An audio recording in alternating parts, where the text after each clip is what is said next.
Bagi Anda yang baru saja bergabung, berikut berita utama kami hari ini.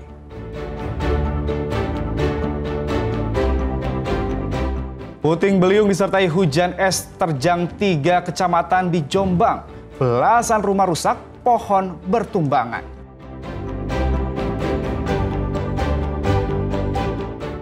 Wanita di Mojokerto dibekuk petugas lapas karena hendak menyeludupkan kue kering campur pil koplo untuk suaminya.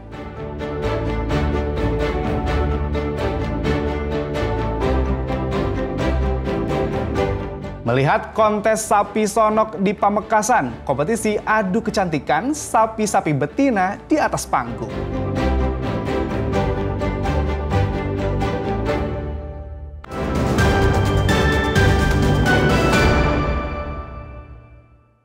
Hujan es disertai angin kencang menerjang wilayah 3 kecamatan di Kabupaten Jombang. Akibatnya belasan rumah rusak hingga pohon-pohon bertumbangan, termasuk di jalur nasional Jombang menuju Madiun. Fenomena angin kencang yang datang bersamaan dengan hujan es ini terjadi Minggu petang di wilayah 3 kecamatan, yakni Kecamatan Diwe, Jogoroto, dan Jombang Kota. Peristiwa alam itu mengakibatkan belasan rumah rusak, tembok gedung sekolah rusak, serta terganggunya arus lalu lintas jalan nasional. Salah satunya terjadi di Desa Alang-Alang, Caruban, Kecamatan Jogoroto, Kabupaten Jombang. Mayoritas rumah yang rusak adalah bagian atapnya, mulai atap yang berterbangan disapu angin kencang, atap rumah ambruk akibat tertimpa pohon tumbang, maupun material bangunan lainnya.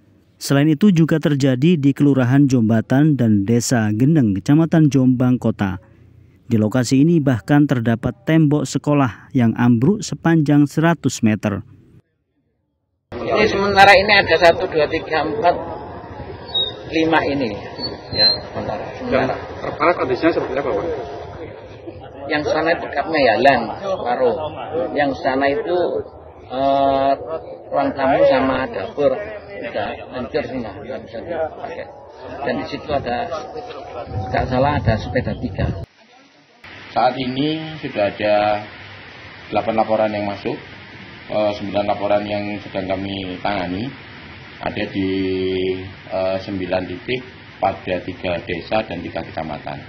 Sementara sedang kami lakukan penanganan, sedang kami lakukan kaji cepat berkaitan dengan dampak, berkaitan dengan hal-hal yang mengganggu kehidupan dan penghidupan masyarakat.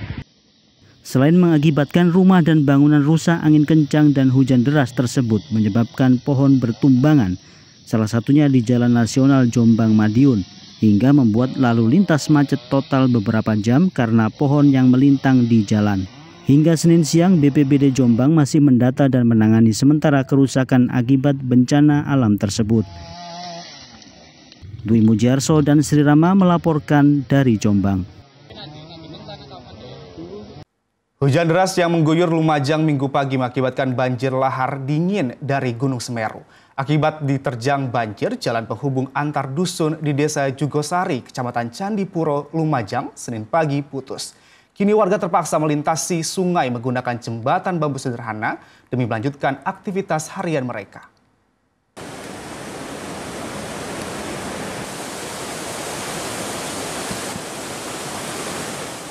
Jalan penghubung antar dusun di Desa Jugosari, Candipuro yang terletak tak jauh dari jembatan Limpas, ambrol setelah dihantam derasnya banjir lahar Gunung Semeru. Hujan deras di kawasan Gunung Semeru memicu meluapnya aliran sungai Jugosari. Besarnya debit air mendorong material vulkanik turun bersama arus, menggerus badan jalan hingga terputus total. Akses warga antar dusun terputus karena jalur utama tidak dapat dilalui. Akibatnya, aktivitas warga Sumber Langsep terhambat. Ya, di antara 6 meter lebih gitu lah. Kenapa ini penyebabnya? Ya karena ini arus banjirnya ini langsung memotong ke sini kan. Pak, dengan adanya putusnya jalan ini terganggu Pak? Ya terganggu, belanja, ya mau ke kebun, aktivitasnya kan banyak yang dari utara kerja ke sini, ke gunung. Yang dari sini, yang dari dalam mau keluar belanja ya nggak bisa, mau keluar nggak bisa. Warga terpaksa menuruni tangga darurat dan menyeberangi sungai melalui jembatan yang hanya terbuat dari batang bambu. Mereka mempertaruhkan keselamatan termasuk para siswa yang harus berangkat ke sekolah. Mana ibunya ini? Aku dari beli sayur. Oh, Bu, kenapa kok harus lewat di tepi-tepi sungai ini? Karena jembatannya nggak ada, jalannya rusak. Kenapa ini?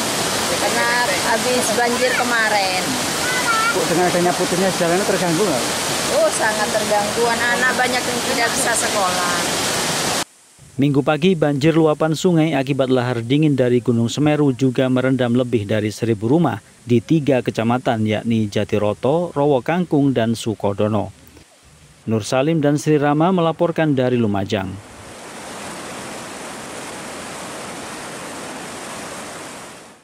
Lembaga Permasyarakatan kelas 2B Mojokerto menggagalkan penyeludupan obat keras berbahaya yang dikemas menjadi 2 paket kue kering. Kudapan yang dibuat dengan bahan bercampur pil double L tersebut dibawa oleh seorang wanita untuk suaminya yang sedang ditahan. Sudah jatuh tertimpa tangga. Pepatah lama itu layak disematkan kepada wanita berinisial IA yang ditangkap petugas lapas kelas 2B Mojokerto. Tak hanya menanggung derita rumah tangga karena suaminya ditahan atas kasus narkoba, wanita itu juga ditangkap petugas lapas karena terbukti hendak menyelundupkan obat keras berbahaya atau okerbaya untuk suaminya LT. Obat keras berbahaya berupa pil koplo alias double L tersebut dibawa IA dalam bentuk kue kering jenis keciput dan stik.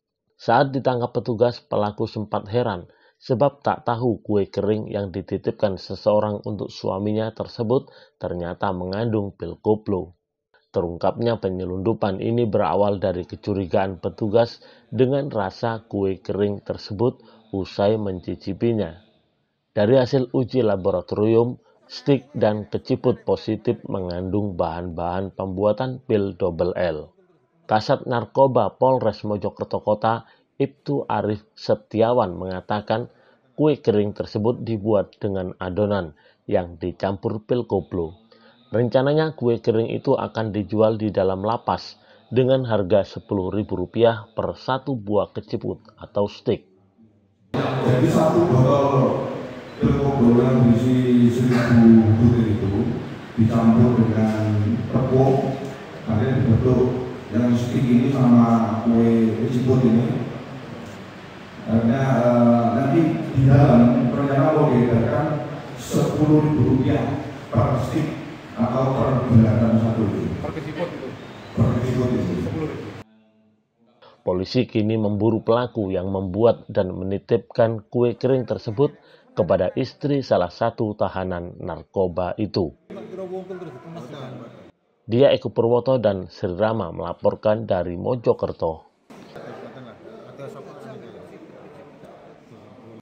Bagi masyarakat Pulau Madura, sapi bukan sekedar hewan ternak. Sejak lama, sapi menjadi bagian tak terpisahkan dari kehidupan dan kebudayaan mereka.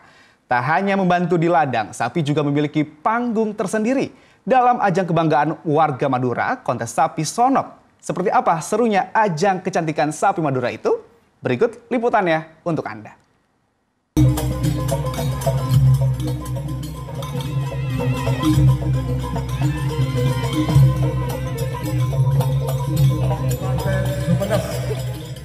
Suasana semarak di lapangan depan kantor Bakorwil 4 Madura. Sebanyak 20 pasang sapi betina beradu cantik dalam ajang kontes sapi sonok yang digelar untuk memperingati Hari Jadi Provinsi Jawa Timur.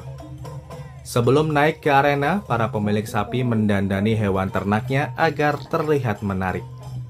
Sapi-sapi dipercantik dengan manik-manik emas, hiasan kepala menawan, serta kendali atau pangonong yang penuh ukiran cantik bernilai seni tinggi. Dengan iringan musik saronan khas Madura, membuat sapi-sapi betina ini melangkah anggun di atas karpet merah yang ditandai dengan tali layaknya peragawati di atas catwalk.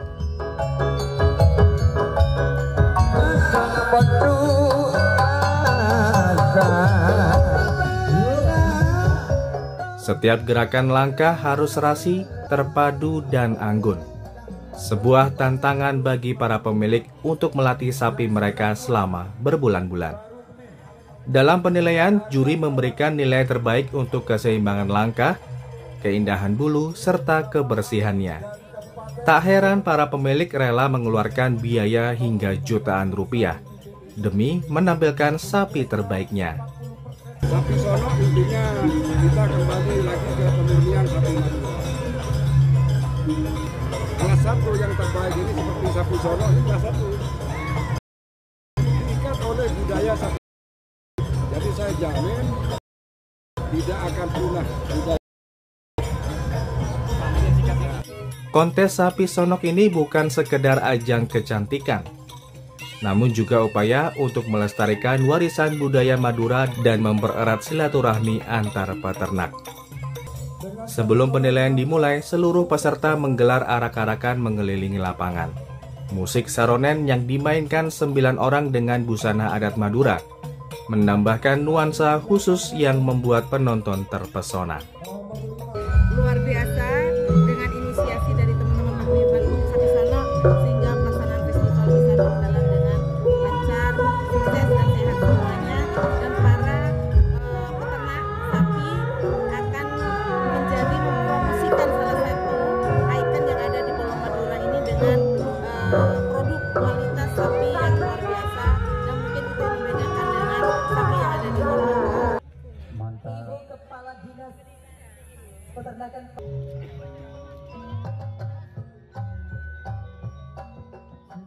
Bagi pemenang sapi Sonok yang berhasil menyabet juara lomba, nilai jual sapi bisa melambung hingga ratusan juta rupiah. Dan seringkali dijadikan bibit unggul untuk melanjutkan keturunan sapi Madura asli. Lewat gelaran sapi Sonok, masyarakat Madura tak hanya menjaga tradisi, namun juga merayakan keindahan, keanggunan, dan kekayaan budaya lokal yang telah menjadi identitas Pulau Garam. Faturosi dan Sri Rama melaporkan dari Pamekasan. Sebelah barat milik Haji Nawid. Informasi tadi mengakhiri jumpa kita di Berita Jawa Timur. Jangan lupa pastikan Anda subscribe channel YouTube Liputan 6 SCTV Daerah. Atas nama rekan yang bertugas, saya Agi Kurniasandi mengucapkan terima kasih atas perhatian dan kebersamaan Anda. Selamat beraktivitas dan sampai jumpa.